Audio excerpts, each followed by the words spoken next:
Greetings, EastEnders fans, and welcome to another episode of Albert Square After Dark, your weekly EastEnders podcast. This week, discussing the episodes broadcast between the 23rd to the 26th of September 2024. Hello there, how are you? Are you well? Good? I hope so. Yes? Good? Marvellous. Hello, Ree, how are you this week?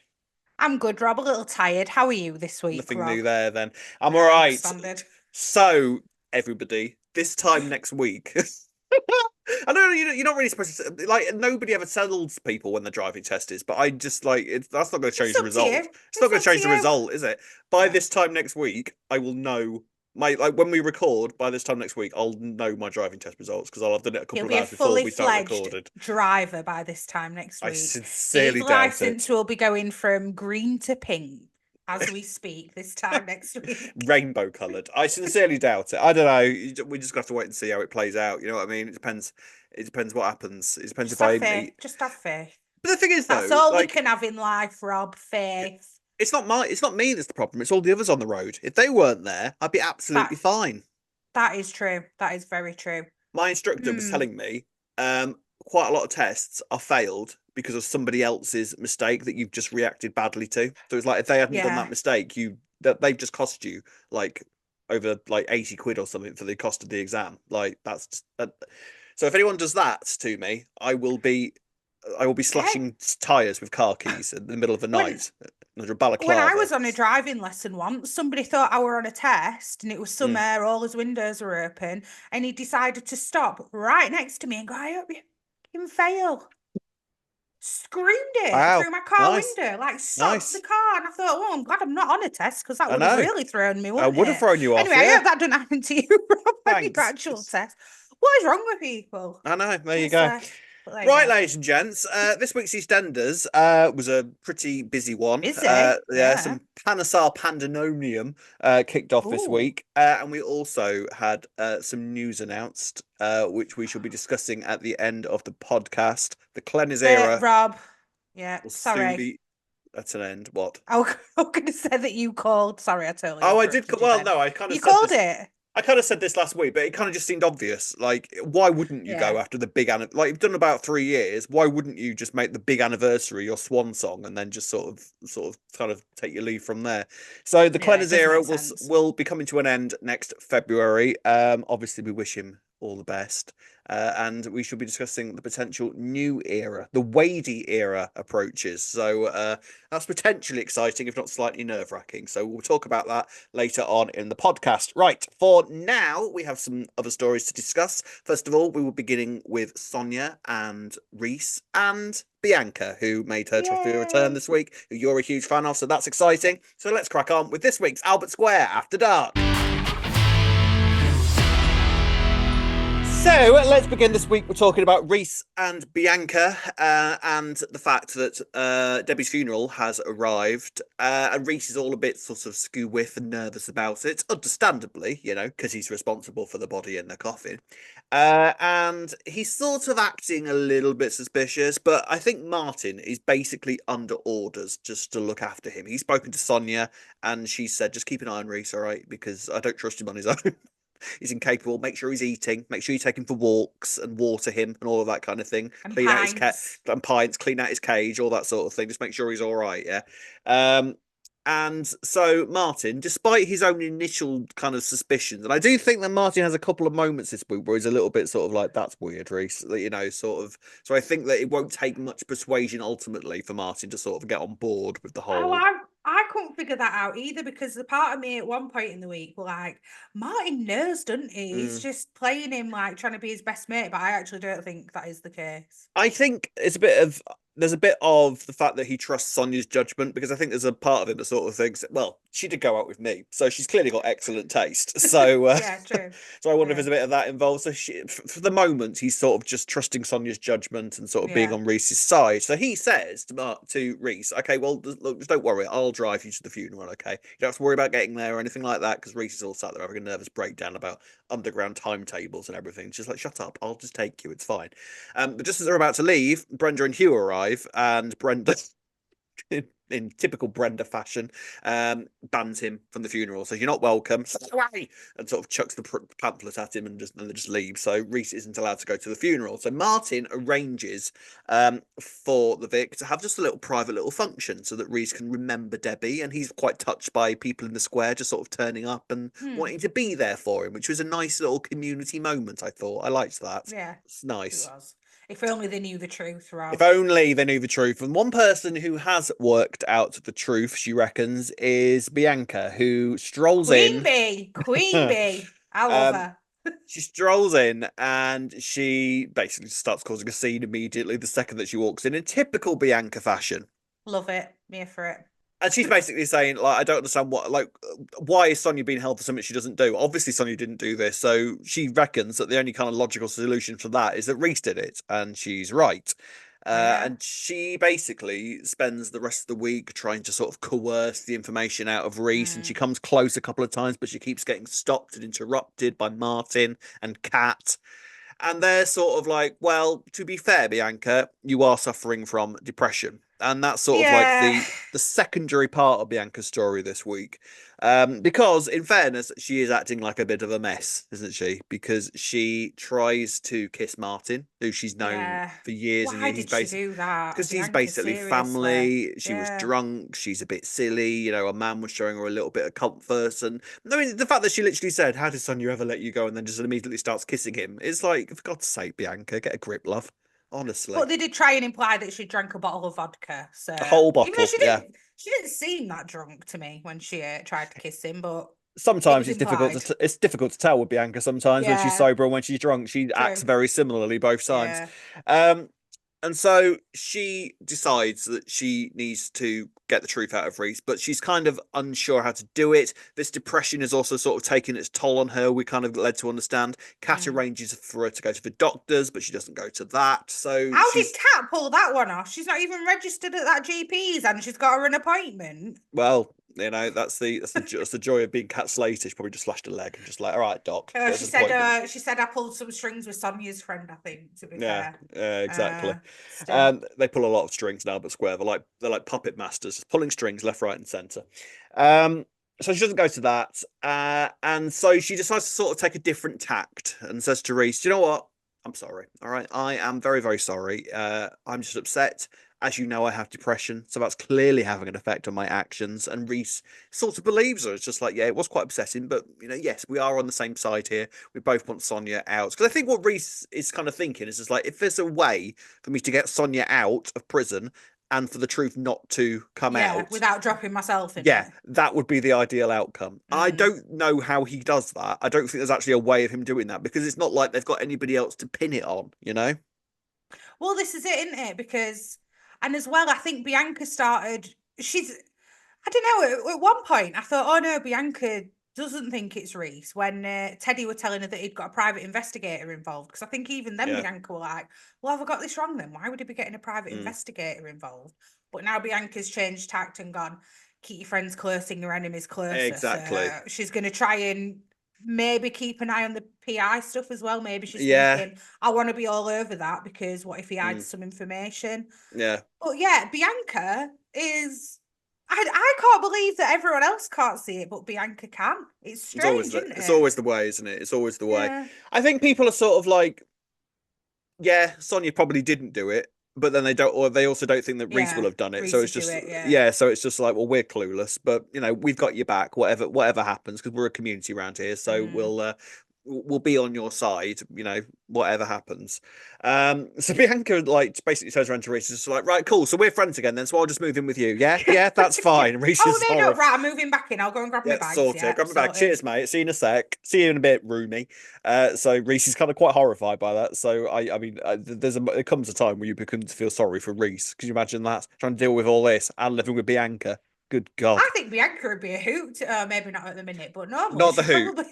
Yeah, perhaps not at the minute, especially if you're Reiss and you're trying to hide something from her. So I honestly don't think he's going to be able to keep this secret hidden for long. I don't know what his next move is. I don't think he knows what his next move is. Or he's going to end up confessing it to Bianca, and then she'll have no proof, and then she'll just be going around the square saying, he told me, and they'll all be like, Okay, Bianca, have you been taking your meds that we know that you need Well, to be it prescribed? Is doesn't that the help. route it's going down, all of Yeah, this? I mean, probably. I mean, it really doesn't help that Bianca is acting increasingly unstable. Like at one point, she Mm. is like going mad in the middle of a square, screaming, and like chucks a brick at Reese's window and all that Oh kind of thing. yeah, the So brick she's, didn't help yeah, matters. no, it didn't help Yeah. her case really, did it? So she's acting a little bit mad at the moment, as far as everyone else is concerned. But I think it's frustrating though, because it ain't mad really. It's just like, will you listen to me? Mm, Because I know the truth. But yeah, I yeah. can see why other people are going to be like, okay, Bianca, let's sit Hmm. down. And so I think, I don't know, I had one of my wild theories to you, Oh didn't I, God. earlier this Yeah, week, Rob? she's Do you been riffing remember? again, ladies and I've been gentlemen. riffing. She Now has I been don't think riffing. that's going to happen. But What I was did your riff, say Ree? my riff for this week was Ree's riff this that week. Reiss is going to kill Bianca, but make Yeah. it look like suicide. Right. Yeah. Yeah. Yeah. But I I don't mean, think that now. Or he might attempt to do it at that's least. probably But closer to the no. truth. Yeah. That's potentially a possibility that he might attempt it and people just assume that she tried to top herself. Yeah. That's possible. And it kind of makes Bianca look increasingly more unstable. There is that possibility. I do struggle with the notion that Reiss would be that kind of dark and evil, but then I guess if like where else does this story But if go, they're going to be really? living together and stuff, he's got a bit more time Mm, to plot things, hasn't he? Because yeah. Bianca might be keeping her enemy closer, but so will Reiss as well. Mm, So he's going to have more time and he might start learning things about Bianca and be able to manipulate the situation in yeah. his favour more when they're living together. It might be time for us to sort of just stop trying to think of Reiss as like a good guy, and we Saint just sort of. Reiss. Oh, he's I lovely, know. Rob. He We're the just only killed one. his wife. It's I all feel like we're right. the only ones that have really been banging this drum Ever. for as long as we have. God, we'd have no hope on Albert Square, would we? Honestly, We'd we be like, wouldn't. We'd he's be the first lovely, that Reiss. victims. Don't you speak Yeah, ill of him. we'd, But we'd be. look, You and go on, Bianca rest would have of a Square like massive that. stand-up row in the Vic, wouldn't you? You'd be defending him. Glasses would be thrown. I'd be taking Reiss back to it. Like, chill out, Reiss. Come on, it's all right, mate. It's all right. It's right. Like, yeah, you talk to me about trains. That's okay. Yeah. It Oh wouldn't be dear. good. It wouldn't be good. But the other thing with the Bianca depression thing, because it doesn't feel like they're doing that as a separate issue, if you know what I mean. You It reckon it's feels like connected? it's part of the Like, storyline. right? Okay. So it could be a case of like you kind of said, oh look, Bianca, she's Mm, unstable, look at her. So all these things that she's saying, it's just part of her illness. So yeah. she's not going to be believed at all. Because depressed people are And I always should accused of always accusing people of murder, aren't they? It's like one of the top things on the NHS website. This. well, no, because if they go down the psychosis route, so maybe they might try and imply, or Reiss will try and say, Yeah. oh, you know what, I've been living with her and I've been seeing these signs of delusions, and I think that Yeah. she is there. Is it going to go down that route with Bianca and he's going to somehow get Yeah. sectioned or something? I don't know. Maybe. Yeah. Maybe. We'll have to Instead wait of and the see. trying to make it look like she's committed suicide, maybe Yeah. it'll be the other way that they Take go it with down a it. notch, and we might be where the Yeah, plot actually goes. You never but know. you You don't never know. know. You You don't don't know know. with this Anything's Reiss possible. stuff, Rob. No, you don't. Come This is on. the thing with Reiss. Like one thing about Reiss is that we've never had any idea where the plot is going. No. So it's sort of kind of makes you think maybe he will do that. I don't know. I just feel somewhat weirdly defensive of him because he was such a Oh, I'm not funny. now. I'm over it Oh, now, you're Rob. over it now. I know, but Yeah, yeah. it's just that I was so sort of defensive of him, and because he was making me laugh as a character, and he was just, and I quite liked this sort of nervous, sort of kind of weird, kind I of liked quirky that. And vibe. then they did all this, and it's Yeah, and like, then he killed right. his wife, so it was a bit like. Well, But the weird thing is, though, it's there's no way of me saying this without you're sound. justifying him killing his wife, aren't you, Well, Rob? I just understand why he did it.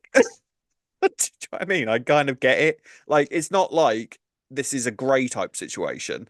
Like, Yeah, you can yeah. understand his train of thought that led him to doing that, is what I mean. So, It was out of desperation. It weren't yes, out of yeah, malice per yeah. se. I'm not saying I But like, then the yeah, fair fact play, that Reese. he's Why didn't you then, do it sooner? yeah, but I'm then the fact that he's then allowing Sonia to go potentially go down for it while she's pregnant was yeah, just twisted. that's a bad thing. Yeah, That's where the line got crossed. Not him yes. killing his wife. No, screw that. We know why he did that. Anyone could have done that, but it's letting Sonya go to prison while she's Yeah. pregnant. You need taking down, young sir. Yeah. So I don't know. We'll see where the re-story goes. The week basically ends with Bianca and Kat having this conversation. The Bianca Oh and Kat yeah. friendship is nice, by the way. That's kind of I keeping love it. going in the Yeah, I like background. that. That's lovely. Mhm. And the week basically ends with Bianca saying to Kat, "Oh, you think that I'm moving in because I want to be his friend? Mwah, ha ha ha ha ha ha ha. No, I have plans. So she's basically going to do whatever it takes to prove Sonia's innocence and to prove Reiss's guilt. So, And meanwhile, Kat's still thinking, "What are you doing, Bianca? yeah, Kat's just You're basically trying to get to a unhinged." doctor. Yeah. So this is the problem. If Yeah. even what we're going to be sort of be, I think Kat's role in this is basically to be Bianca's best mate, isn't it? So if even Bianca's best mate is basically saying that you need help, love, then it's again putting Bianca's claims in disrepute, isn't it? It doesn't So bode well for her, no, does it? it No. doesn't. So The only thing I would have liked to have seen this week would have been, or at some point, a crossover of Brenda and Bianca, because now imagine just how she reacts to Bianca in general. Yeah. Brenda's been saying that now that Sonia's been arrested, that she believes it's Sonia. But if Bianca got in Brenda's ear and was it wouldn't take much. No, it's Reiss, I think that she'd fully turn. It wouldn't take her. much. Yeah, I agree. And actually, I would love to see Bianca and Brenda share a scene, because just to see Brenda's reaction to Bianca as a person, full stop, I think that'd be quite amusing. And bring that on. Turning a absolutely. Nose up at her. Yeah, absolutely. Right, we'll see where the Reiss and Bianca stuff goes next week. But it seems that Bianca's around for a little bit longer, which is always good news for you, isn't it? Because you're a big fan of Bianca. Yeah. I have to say, what I've noticed with the Cleaners era Bianca is that he's turned her up to 11. You know what I mean? Like, this is the most extreme Bianca we've seen since she was around full time. So she's sort of been brought back kicking and screaming, literally. So yeah, we'll see what goes on. It's exciting. Right, ladies and gents, next story. Right, on to Teddy, Harry, and Jack now. There was moments in this storyline where I didn't understand what was going on, okay? Because cars are not my thing, all right? Put it like this. When there will be after next week, Rob. Well, there will be after, yeah, because also when I pass my test, all of a sudden, it instantly downloads all knowledge about cars into my head, doesn't it? Yeah. When I was doing my lessons, first of all, I had people asking me, "Oh, what car are you driving for your lessons?" And I was like, a red one. I don't know what kind of car it is. You know what I mean? So stuff went on in this week's with this whole car stuff I didn't really understand, I have to say. So if you can translate it at any point, that might be helpful. We'll see if we can figure it out between us. Yes. So Teddy is basically annoyed that Harry hasn't got a job, because Harry is literally spending his time it seems to me to be just sat outside the cafe, sort of with sunglasses on, staring up at the sky, sort of cloud watching, and being all chill and be like, "Yeah, man, the situation will sort itself out when it feels like it. It's all good, man. Yeah." Teddy's like, "No, screw that." So basically talks to Phil, of all people, because him and Harry are great mates, and says to Phil, "Right, well, he is family, he is blood, all right, so if you could just sort him, he's a good mechanic, and you need a mechanic because your boy's inside, so you haven't got him anymore. So if you could sort him out, some shifts here, that'd be great, cheers, because obviously you need a mechanic, and he's still a Mitchell, so that all sort of plays him out. Yeah, do that, right. Yeah. And Phil, for understandable reasons, sort of like, really? Is this a good idea? I think not. But Sharon manages to persuade him otherwise. So the Teddy and Sharon thing is sort of continuing, because Sharon this week seems to be following Teddy around everywhere. Did you notice? Like a lost puppy. Yeah, I noticed that. Oh, like, why Sharon just turned up at Archer's with Teddy? Yeah. Why is she just there? Just there with Teddy all week. Trying to like keep up with Albie after not seeing him when she was in prison for a week. No, screw that. Leave him with Martin. That's absolutely fine. She's much happier getting pissed with Teddy and just sort of loving life, and sort of she's got a new bald Mitchell to follow her around. Why wouldn't she? It's Sharon, true. You know. Yeah, doing her thing. So basically, Sharon manages to persuade Phil to sort of give Harry a trial. So what happens is that they go to the Archers, and he's apparently supposed to be working on this car overnight. So Phil's been given a car that he needs sorting for a customer the next day. And he tells Harry, "Right, well, if you're that good a mechanic, sort that car out. Back in a few hours. Get that ready for the morning. Cheers." So he leaves Harry alone in the Archers, and Harry is sort of just sizing up the place and sort of looking at all the tools at his disposal, and then rings this mate of his and says, "Right, yeah, I've got us a place there. Let's do this. Cool." Meanwhile, pause that, because he is sort of still seeing Penny. And Jack isn't too thrilled about this. Jack and Harry have a bit of a confrontation in the pub, and Jack calls Harry a loser to his face. Teddy overhears this. Well, this is So Teddy overhears this, and I was proper team Teddy this week when he turned up at Jack's door. I was in that case, yeah. And he does this whole sort of killing. Teddy's very good at killing people with kindness, I think. Like he's got this sort of kind of killer vibe, but with a great big smile on his face, sort of thing, hasn't he? There's a sinister undertone to it, but and you Hmm. wouldn't want to mess with him, but he's also very, very Yeah, it's, charming with it. I'll be nice to you until you really piss me off, and then Yeah, I'll gouge your eyes yeah, out. I'm pretty telling you, much. that's his Yeah, thing. yeah. Yeah, You yeah. still don't trust Mm. Teddy then? That's still not a thing. You don't trust No, him. do you know what? I don't like the geezer. I don't like the geezer. I don't trust him as far as I could throw him. There's something off about him, I'm telling you. Mm. See, He's a bit, he's so keeping up appearances. I was glad to yeah. see him without the stupid jumper on his shoulders this week, I must admit. People have massively kicked off about this jumper. I really don't get what the It's issue is with it. really annoying because it's Why? just annoying. Do you know what, Rob? I have an issue with people who wear jackets over the shoulders and don't put their Why? arms in the sleeves. It's a That fashion annoys me. choice. Let people be who But they want it's to be, stupid and it's Reiss. not even comfortable. Like, For why? Just you, put your jacket on or it's clearly put your comfortable jumper for him. on or don't have a jumper. It's clearly One or the comfortable for him. other. Otherwise, he wouldn't wear it on Uh, his shoulders like that. You know, you oh, can't well, I criticize him. guess what people want to do in their own home and all that's Exactly. up to them. Exactly, Ray. You can't. Yeah. Well, anyway, I Anyway. see. The thing is, though, I'm kind of quite intrigued by him as a character because I'm sort of like he seems to be the sort of person that anything could come for. You know, like a number of different. They could take Teddy in a number of different like situations, and it wouldn't feel weird. So they could take him down a dark path. They could take him down a good guy path. Honestly, I don't see kind of bad guy vibes from him. I feel like you wouldn't want to mess What? with him. No, I don't. I feel like you wouldn't want to mess with him. Um, but he's a good guy to have on your side, like any Mitchell. You know what I mean? Well, Like he's he's a like, good guy to have on your side, but if you get on the wrong side of him, I yeah, think but you'd then, be really yeah, but getting on then a bad side. that's like any Mitchell, surely, right? I think, yeah, but look at Phil. Yeah, Phil doesn't try and make a big show like Teddy did, doing this big fundraiser just to keep up appearances to everyone and win no, he everyone doesn't. over. But He then, manipulates situations where he yeah, could he actually just does. be trying to make it out like he's doing something good when actually he's just trying to manipulate everyone around him. I think Mm, that's the Phil yeah, wouldn't do something like that. Phil couldn't care less if people like him or no, I not. know that's very true. But then I think that Teddy is much more psychological than Phil is. You know, True. Yeah, Phil true. isn't, with all the best will in the world, Phil isn't bright enough, I Yeah, think, to do yeah. those sort of weird psychological sort of games with people. Like Phil just talks to his fist. That's just Phil, and what you see is what you What you get see with is what you Phil. get. But with Teddy, I think as long as people see him in the way that he wants to be seen, I think that I don't know. It's weird. I'm very, very intrigued by Teddy and seeing where they're going to take him. But I Where's all don't the money think coming from, Rob? yeah, Come I know on. all this, but then the thing is, because he's a Mitchell, I don't automatically see him as a villain because I'm just used to Mitchells having a bit of a sort of dark undercurrent to them. Like they've always got fingers in pies, they've always got someone they can call to like get rid of someone if they want to. It's just a Mitchell thing. I don't Mm. see what's so dislikable about Teddy that isn't really dislikable He about just Ben or Phil or Grant. You know what I mean? Like it's because he's disingenuine though. Like you said, what you see with Phil is what you get, or so what you get with Phil is what you see. Other you'd way much around. rather people just be honest about the fact that they're a bastard, basically. Yeah, Yeah, actually, fair. yeah. All right, there, Because fair enough. but having said all this, I do see that he's genuine with Barney. And that Yeah. he's got that soft side that he has with Barney seems genuine, but all the rest, it's just too gameplay, and it's like, is that genuine or is that not? See, the thing is though, I didn't see the things. I know what you mean, but I think the thing is that because we kind of figure that's what he's doing, he's being open enough with the audience for us to like I do it's weird. I just don't see him as a really, really bad person yet.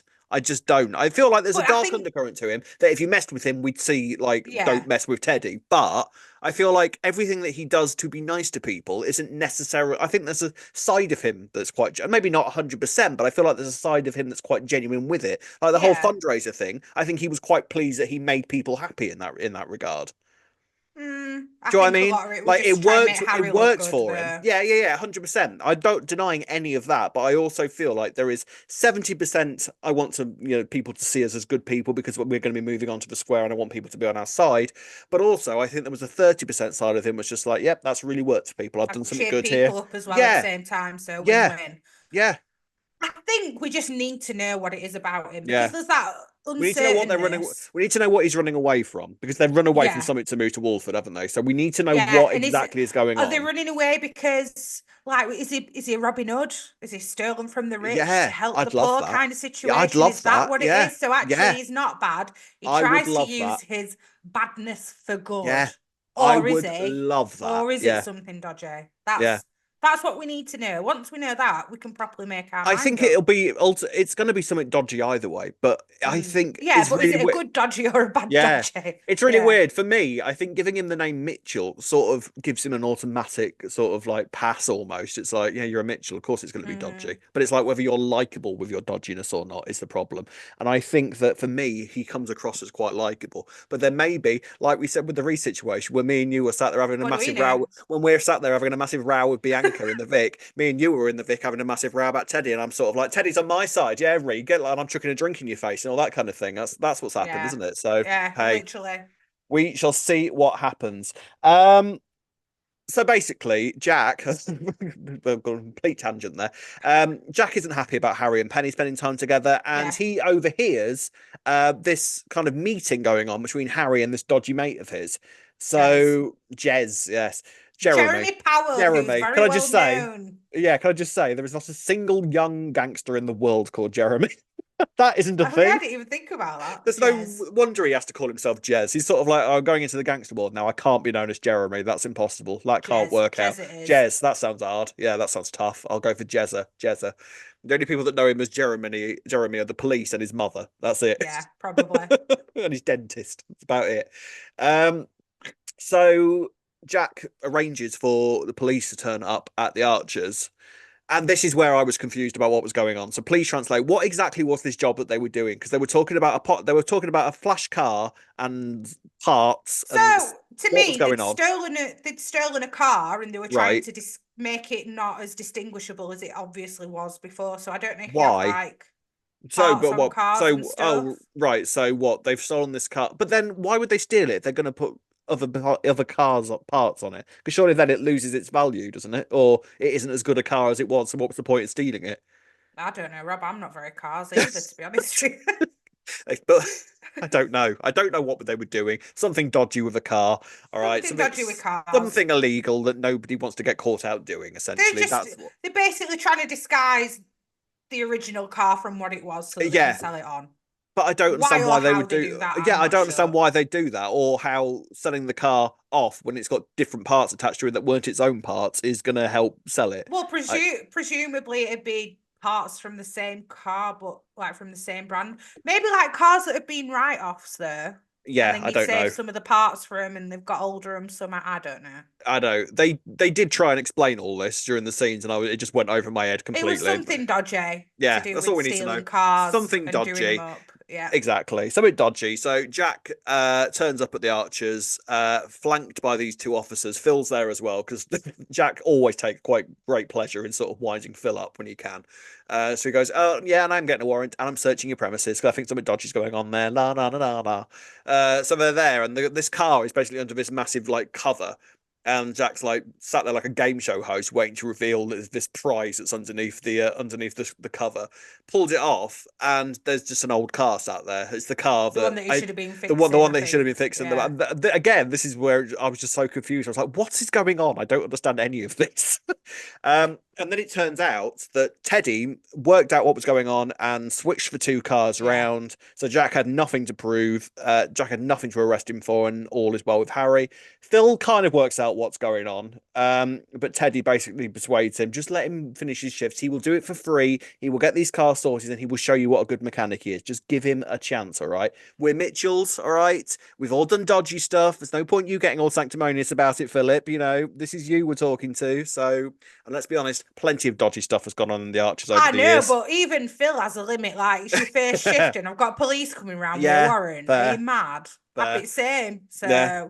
Teddy's fair. definitely a smooth talker, to be fair, after that, Yeah. but he still gave him a chance. I thought it was interesting as well that Penny was the one that sort of alerted Harry to the fact that the police were on their way because she overheard Jack talking on the phone. So that's kind of creating a bit more of a rift between Penny and Jack as well, as if that Well, needed to I happen. couldn't quite remember how Jack and Penny had left things after the crush because I thought Not he didn't even brilliantly. like Penny. So No, why is he trying to get I don't. involved in a love life so To be honest, much? I mean, He just so the hates fact, the Mitchells that I much. think I'm assuming what's happened is the fact that Amy is now sort of back at home and sort of she's in a bit of a wheelchair, but she'll be okay. So I think that, now people are out of hospital, Jack sort of mellowed a little bit, but they're still not in a great place. Otherwise, this wouldn't be happening. I don't think they'd be able to have a slightly more honest conversation with one another because Penny took great pleasure in sort of going behind Jack's back like that, didn't she? She wouldn't have done it otherwise. Penny's dodgy though, isn't she? Look at how she came into Albert Square, so kind of fair enough. Plus, do you know what?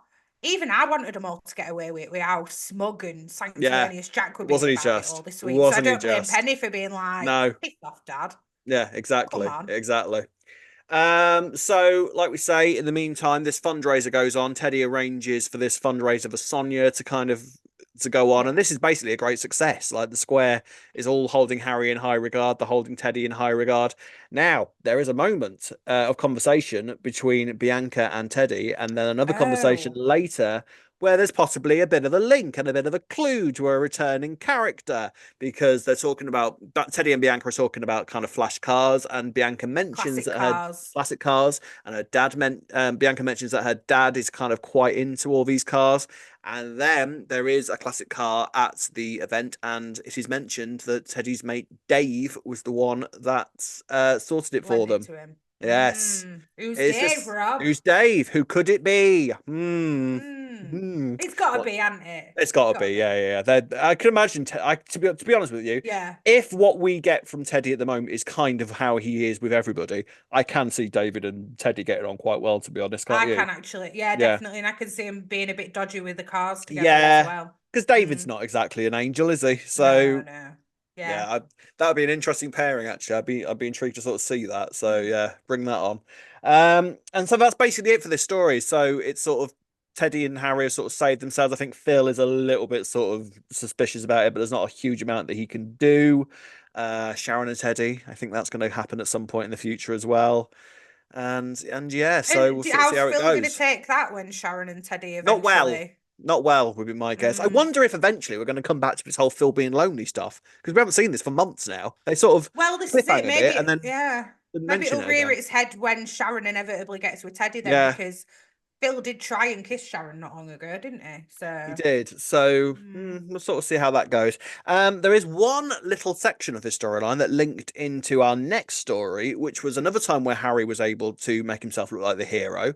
They were in the Vic, and this young thug sort of caught eye of Kathy's handbag, sort of just sitting on the table, grabbed it. Harry chases him out of the pub and gets the handbag back. During the process, Kathy has a stool flicked at her ankle and is injured, and Harvey steps in and is kind of the hero of the situation.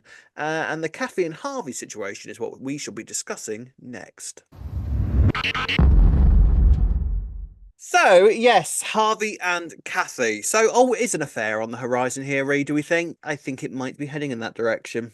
It looks like it. Hey, we said that Harvey weren't the affair at times. Didn't we? Show what when it came to Maya. Again, shows what we know. We're sat there in the we don't know anything. We don't know anything. Doing a podcast for. I know. We're sat there defending Harvey, having an argument with Kat, saying, "What are you on about, Kat? He's fine." But no, we sort of suspect this might be where it's going. Well, is it an affair though? Or because for me it looks a bit one-sided at the minute. Like it's Kathy who's starting. Oh, you think? Yeah, it looks a bit like Kathy's more interested in Harvey. I don't think Harvey's seeing it that way. Well, lest we forget, Drew, that this isn't exactly Kathy's first rodeo, and Kathy remains one of the only people in the entirety of soap opera history to get away with an affair without it ever being revealed, remember, with her and Buster. So is this a way for Kathy to ultimately get that affair reveal drama that she didn't get with Buster, and it's going to sort of go in that direction for it? Could be, possibly.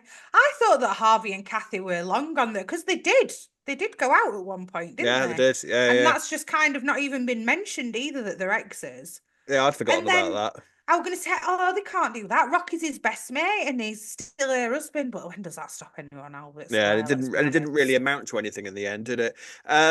But yeah, they seem to be getting a little bit closer. So basically, after the handbag is nicked and Kathy gets kind of mildly injured, Harvey basically steps in and tries to help Kathy out, and sort of does her cashing up for her because and Kath is I sort of thought that were a watching. bit bizarre, but Yeah, okay. and Kat is sort of like watching this from a distance, is sort of like, oh yeah, you two, yeah. Do I need to be worried about you Helping and hand, eh? Kathy Yeah, yeah, yeah. helping another woman? Are we again and keeping it from Jean? Are we, Harvey? Mm-hmm. Um, and Harvey's like, no, absolutely not. No, we're on about Kat. And Kathy's like, no, we're on about Kat. No. But in the air not quite I felt sure. like the lingering looks came from Kathy Yeah. more than Harvey there. Yeah, maybe. Yeah, to But be honest with then, you, I don't think it would even have occurred to Harvey that another no. woman might be interested in him until it's literally put on a And plate in front of him. he's not an adulterer, Rob. Anyway, it's never going to happen. What are you on about? We'll have to wait and see that. I mean, So Maya's weird. gone as well, by the Yeah, way. I It know. looks That's like. that seems to sort of fizzle out. I was expecting Maya to sort of like be away somewhere biding her time, but it seems that she is Mm, actually just gone. I think that seems to be the end yeah. of it, and that really the whole point of it was to sort of just bring a bit of a rift between Jean and Harvey, and Jean then that and was Harvey, basically yeah. it. So I don't know. We'll have to wait and see. We'll have to wait and see there. But Kathy and Harvey, weirdly, I think they're kind of reasonably quite suited together. Really, I think Harvey is sort of one of those sort of almost quite simplistic blokes that Kathy seems to kind of quite bounce off quite well off. So I think they're well suited, but like you've mentioned before, I think Harvey sits well in the Slater household as yeah, a he bit really of a does. A Charlie Charlie type kind of character. Yeah, yeah, yeah. yeah, yeah, So I'd be kind of sad to see Harvey not in the Slater house because I yeah, think he fits in there really well. And yeah, they need that kind of older figure yeah, as well there, I yeah. feel. Like older male figure. A sort of moment of sanity amongst the madness of the Yeah, the Slaters. chill Yeah, yeah, guy. yeah, Yeah. And obviously he's a cab driver. yeah, yeah. But what would he do with Kathy, really? Like, but then Mm. again, Kathy's not got much going on really at the minute, other than that she No, hates Cindy. yeah, Bobby's gone.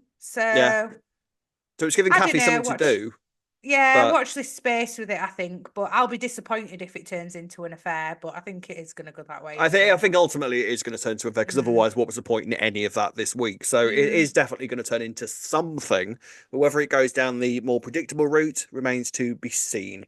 Right, ladies and gents, final story of the week, and it is the Panesars.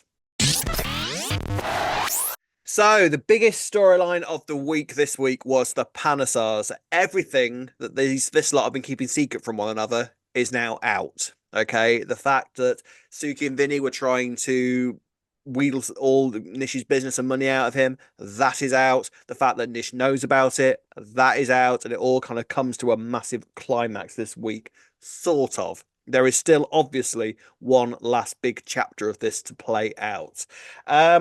Basically, obviously, last week, we realized that Nish was kind of trying to punish Vinny for all his, but what he sees as crimes against him, and he arranges for Vinny to be picked up and taken to a sort of undisclosed location where he's going to buy another property. He gets given this money and is taken to this is going to be taken to this place so that he can buy this property.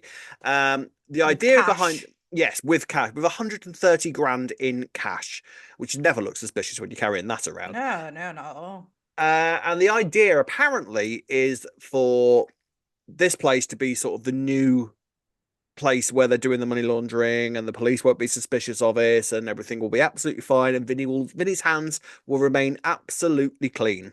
Obviously, that's not what Nish's plan is, because his plan is he rings the police and tells them that Vinny is going to be at this location, that he's basically the mastermind behind it all, and he's going to get arrested and then taken away. And what we ultimately learn is that the plan is for him to go in the same fate as Jags, because Yeah, basically Vinny is, in Nish's mind, about as weak as Jags was, so he would definitely be killed in prison. I mean, it seems like a yeah, bit of a convoluted murder plot. I'd have thought it was easy just whacking with a melon baller like he does later on in the week, but yeah, Nish yeah. never does things by half. He's like something out of the Perils of Penelope Pitstop, is Nish? Yeah, Like but it's two for the price of one, isn't it? Because they're already got the police on the back with the chicken shops anyway. yeah, So why not get that sorted as well at the same time? Two yeah, for one, isn't it, Rob? Come on. Loves a bargain. absolutely. Suki sort of works out that something dodgy is going on here. Yeah. So she meets up with Hearty, who we met last week, and basically says to him, look, parent to parent, what is going on here? Okay. And sort of does a Suki thing where she manipulates the truth out of him. Now, the problem is that Ravi sees this meeting. And Yeah. Ravi is basically the only one that is sort of, well, apart from the kids, that is basically on Nish's side at the moment and who sort of knows everything that's going on. So Vinny, in a rare moment of clarity, realizes this doesn't feel quite right. Goes to Takes him long enough, doesn't it? I don't know. Tell me about it. Bless him. He goes to where they're supposed to be meeting on his own, away from like he doesn't get picked up. He goes there on his own. Ditches the driver and sees all these police swarming everywhere and realizes what Nish's plan ultimately was. He returns to the Panesar house, tells Suki what he's seen, and they sort of work out that not only does Nish know what they were planning, but he was clearly planning on sending Vinny to prison, and the punishment ultimately was going to be Vinny dying in prison. Suki's got it all worked out.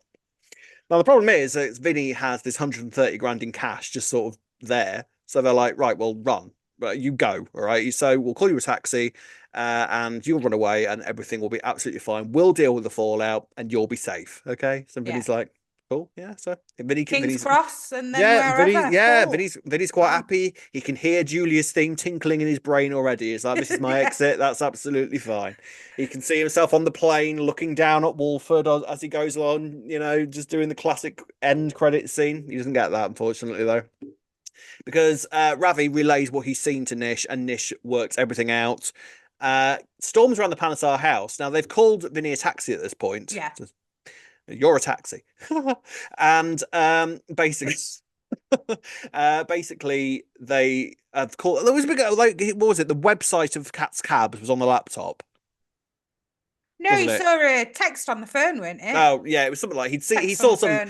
He saw something that made him realise that Vinny was planning on taxiing away. It worked out that Vinny's hiding from him because Vinny's way of hiding from Nish was literally to hide behind the living room door. Nish could probably see his shadow there or something. No, we're in plain sight though. What else were they supposed to do? To be fair, I think that was kind of a smart move. Well, I'd have got upstairs for a start. I'd done a wardrobe under the bed. But for all they knew, we were going to start marching around house trying to look for him. So, why not you're much safer behind the living room door, Vinny. In plain sight, yeah, definitely. Yeah. Well, if you're ever hiding from me, that's the first place I'll look. Yeah, there you go. Yeah. You know where I'll be now. I know where you'll be, just behind a curtain, your feet sticking out the bar. You'll never see. Out in plain sight. He'll never see me here.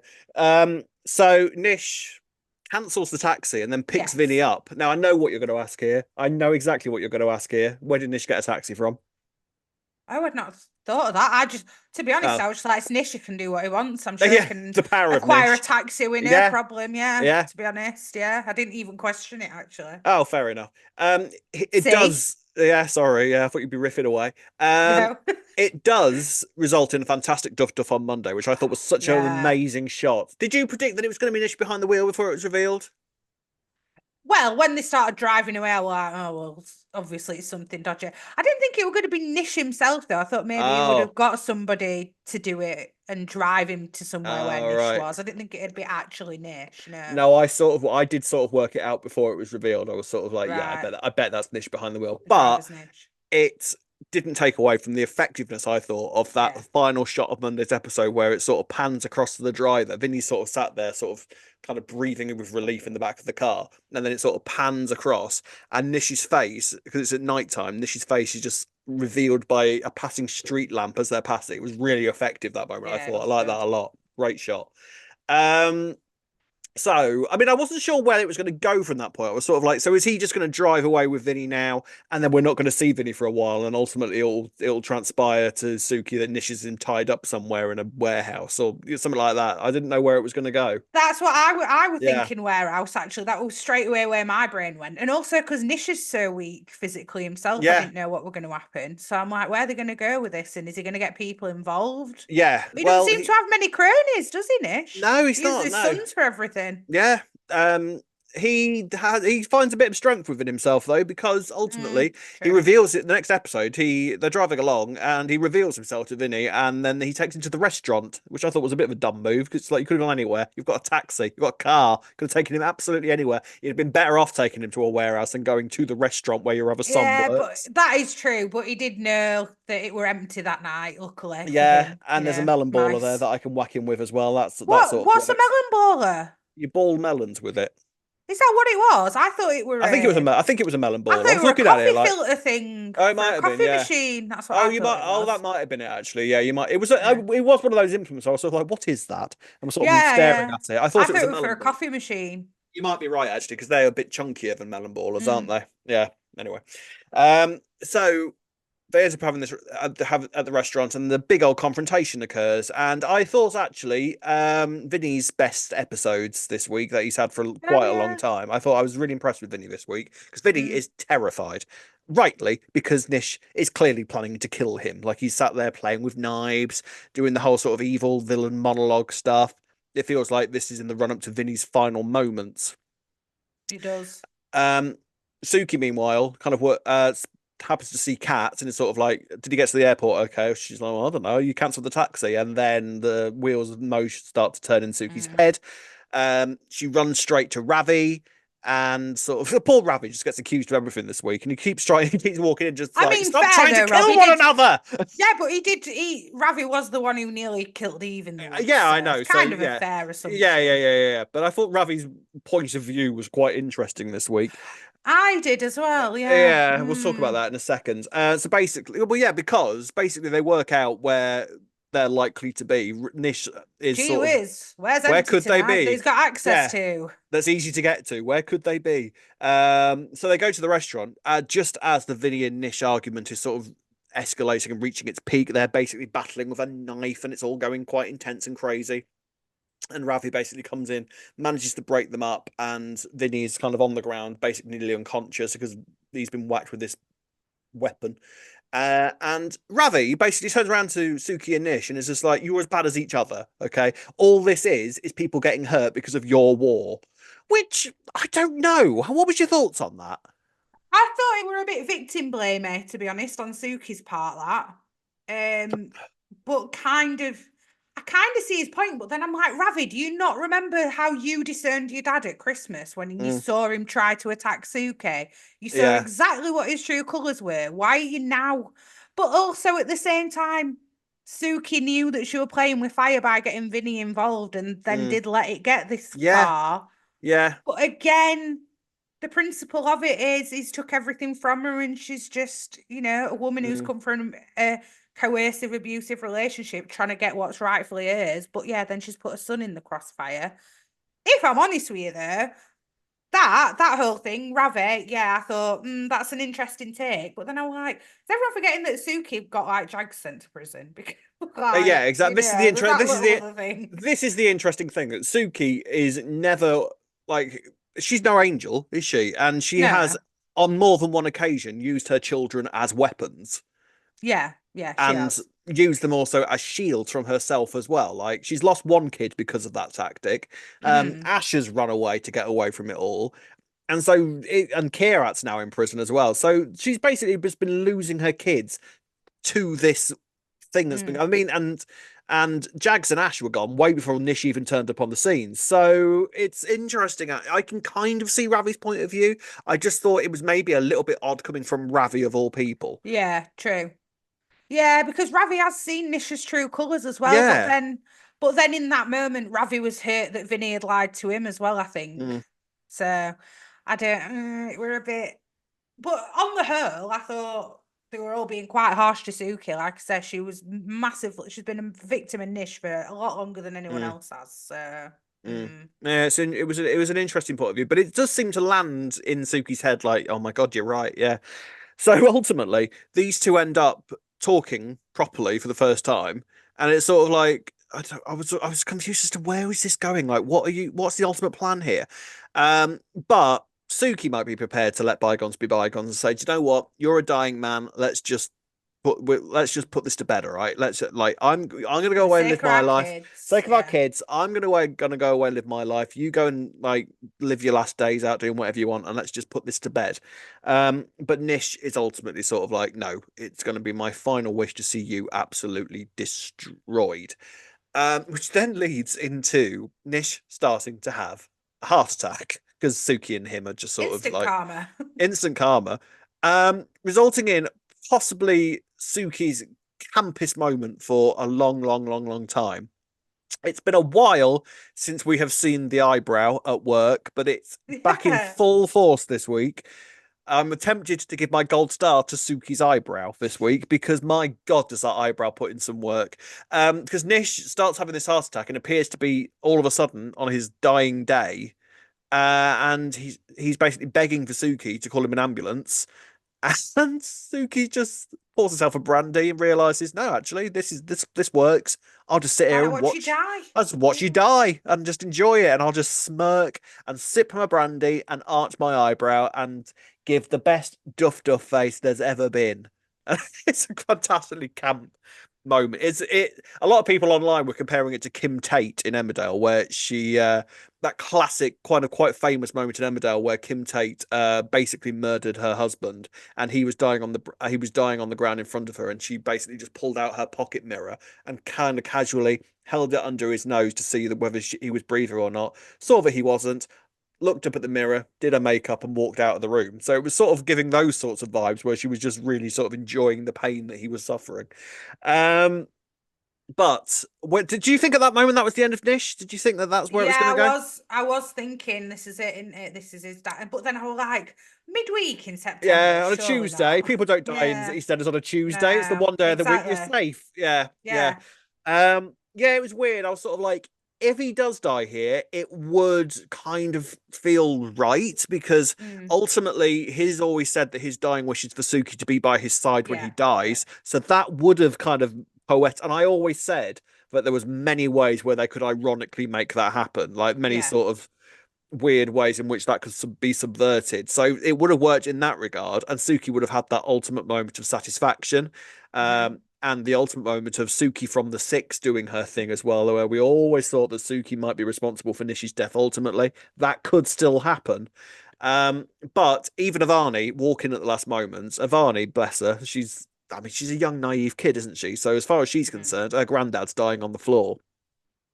So an ambulance is called, Nish is rushed to hospital and is ultimately I saved. did think it were harsh that even when like even if Arnie had turned up, they let Avani call the ambulance. Like maybe Eve should have done that or someone else. Like I, they're letting a I, 15-year-old call an yeah, ambulance for a granddad were a bit harsh. yeah. I Like think Suki was once just you've a bit. seen other people are here, just call it yourself. Yeah, Don't let because the little kid do it. yeah, because I think Suki realizes that she's been caught out at that moment, doesn't she? Because Yeah. like Ivani finds her phone in her handbag, so there was no way that she was ever gonna. She had no intention of calling an ambulance.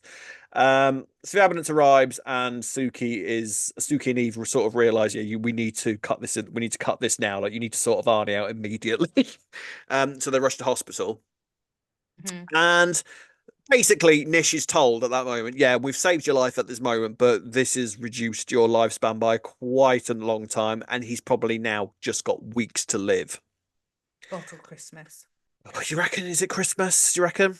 Yeah, yeah. I mean, Why not? that's a good few months away. Yeah, the way the nurse was Only a couple of talking, months. the way the nurse was September, talking, I October, November. reckon he's got Yeah. about a month left. True, but it's Nish, innit? Come on.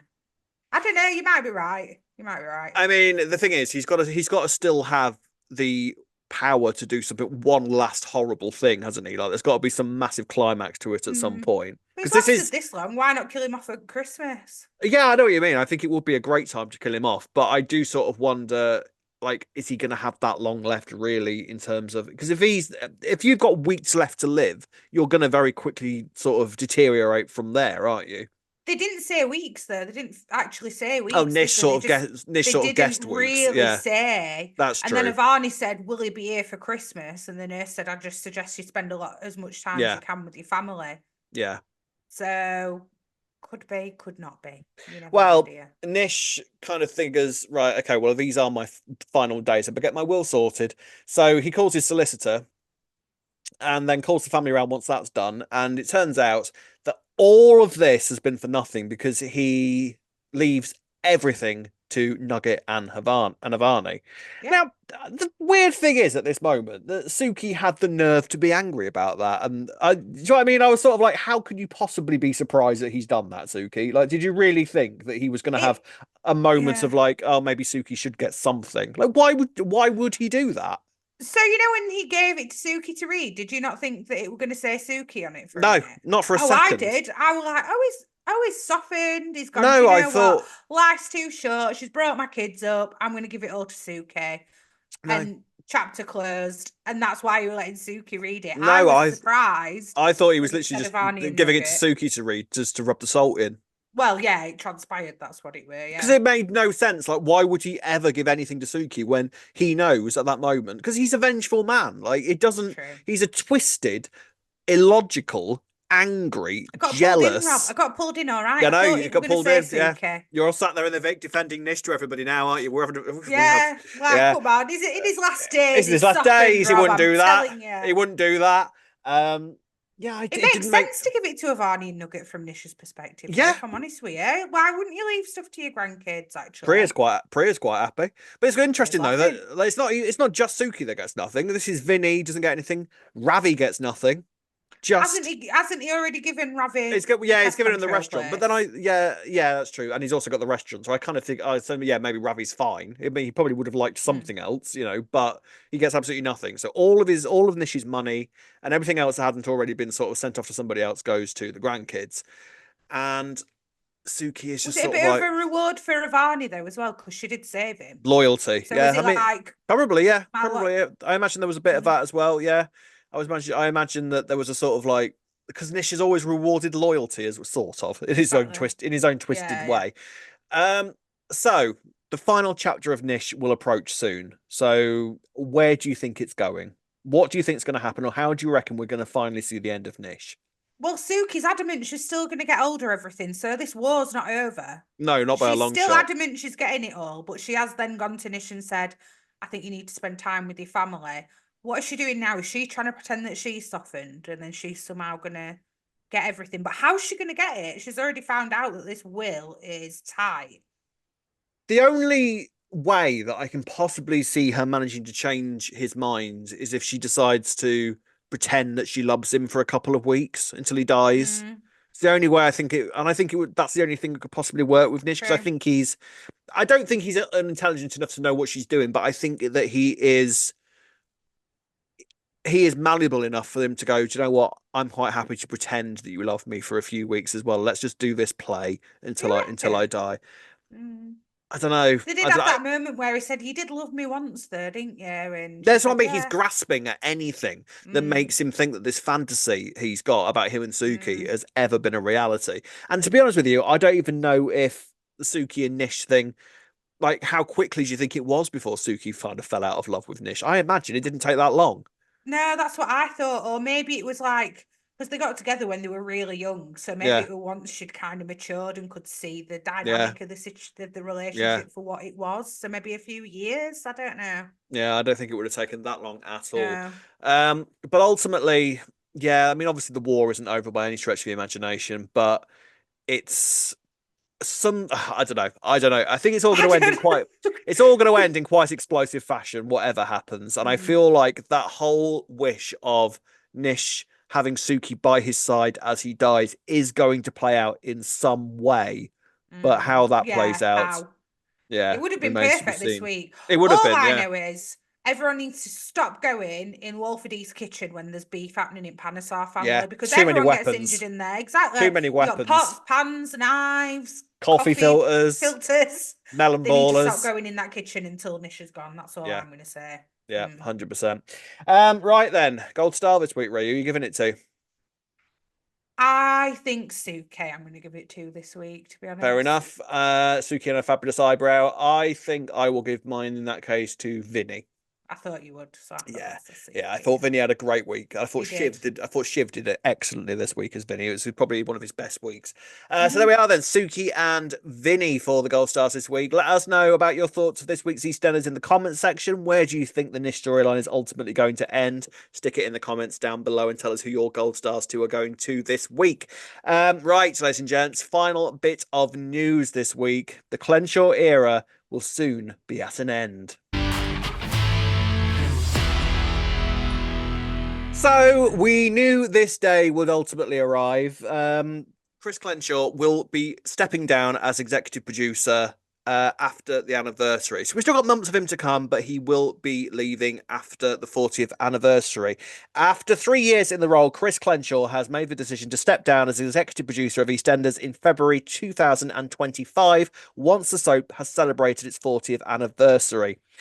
During his stint as EastEnders, Clenshaw has created many bold storylines and tackled big issues that will go down in EastEnders history, including the award-winning Loving and Losing Lola, as well as the 6 flash-forward Whodunit and the return of Cindy Beale, while also producing unmissable episodes, including the Platinum Jubilee, and the Mitchell flashback, Doc Cotton's funeral, and Jay and Honey running the London Marathon. He created the Knights, the first black and dual heritage family to run a pub on any UK soap, and headed up by Colin Salmon, and brought back fan favourites including Adam Woodyatt, Michelle Collins, Jacqueline Joshua, Shane Ritchie, Angela Winter, and Patsy Palmer. Under Chris's leadership, EastEnders has won many awards, including Best Soap and Continuing Drama at this year's Royal Television Society Awards, as well as taking home 7 awards at this year's Radio Times Awards, and every public nominated award at last year's British Soap and National Television Awards. So safe to say, the Clenshaw era has gone quite well. Yeah. That leaves the question of who will be taking over, and that has been revealed to be a guy called Ben Wadey. Wadey sounds like we've given him a nickname. He's already got that as his name. Wadey. He is going to be taking over after Chris leaves in February, and Ben Wadey has said, "I'm thrilled to be returning to EastEnders at such an exciting time for the show. Having grown up watching and loving EastEnders, it sparked my passion for television, and I feel like I've known the residents of Walford my entire life." So Ben Wadey was a story producer, I think, around the time of the boat crash and Yes. around the 35th anniversary. 35th. Was quite instrumental in bringing the Panesars onto screen. So he's got extended experience. So he previously comes from Channel 4 as I think a executive of some description around Hollyoaks and all that kind of thing. So he's got soapy experience. So. Yeah. And looking at his picture, I will be the first to say I saw him first. So I'm playing, come on, honestly. Fair enough. So what do we think? I mean, sad but expected. 3 years is about right for a producer, unfortunately. And I wonder what I would say is that actually these 3 years have flown by, haven't they? Like sometimes sometimes you get a producer where it's sort of like, I can't wait for this era to end. But actually, this is bed past, doesn't it? I can't believe he did Doc Cotton's funeral. That's how long I know. been. Yeah. I didn't realise it had been that long. Yeah. I mean, what can you do? Always leave them wanting more. Yes. I mean, arguably give us more, Clenners, because we've still got months to come. And what I would say is, not only have we got all of the drama to come up to with the anniversary, but because of the way soaps are made, the chances are we're not going to be seeing Ben Wadey's work on screen until at the very earliest next summer. Yeah, true. So hopefully Clenners has left it in such a good way that this Ben Wadey can just carry it on. And it'll keep being fantastic, and we've just got to have faith. That's what we keep saying. We've got to have faith. Yeah. So... I mean, closer to the time, we will do, I think, a proper retrospective of the Chris Clenshaw era. I think that might be quite a nice thing to do. But what I would say for now is that I think it's fair to say that Chris Clenshaw has took the show out of the ashes that it was at one point. Because at one point, it was in a bit of a worrying state, the show. It was. And people are now talking about the show again. It's won multiple awards over the past 3 years. He's put it straight back where it should be, and he has been an absolute godsend to the show. I know it's not just him. Him and his team that he has kind of got around him have done fantastic things. So it's going to be a very sad day when Chris leaves the show, but it was always going to happen. And we wish him all the best for the future. I bet he's got a long and illustrious career in front of him, I would say. So best of luck for that. We did have a few comments about this news, didn't we, Ray? Tracy Rickier says, I'm so sad Connors is leaving. He really turned EastEnders around. I mean, Simon Paris had said, not ashamed, I shed a spontaneous tear when I read this news today. I've watched every episode of EastEnders, and this has been such a thrilling period, not the least of which has been the exceptional use of history. And Pat Hanovan says, Chris Clenshaw has been absolutely brilliant and has set the bar extremely high for his successor. We shall see. Yeah, I mean, it has to be said that Ben Wadey has some very big shoes to fill. So let's go in there with an optimistic frame of mind. I think what this era has also done is made the BBC realise how good EastEnders is and how much it needs to be taken care of. So I think that they will be very sort of watching the progress of how it goes. So I think we're going to be fine. All right, it's going to be okay. And they're not just going to pass it over to somebody willy-nilly, are they? They haven't given it to us. All the work Connors has done.